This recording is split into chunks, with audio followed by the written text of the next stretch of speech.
black tea डेकोरेसनको सामानहरू केराको रेसाबाट बनेको केराको रेसाबाट केराको रेसाबाट बनेको खिचेँ ल मैले भिडियो तपाईँको राम्रो देखिएको छ यो सबै सामानहरू केराको रेसाबाट बनेको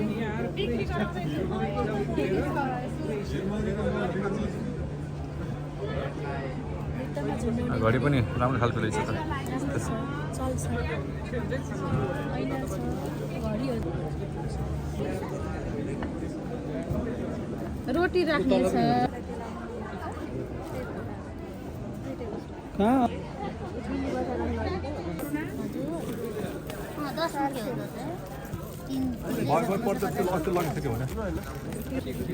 कति त डिस्काउन्ट गर्छन् होला नि त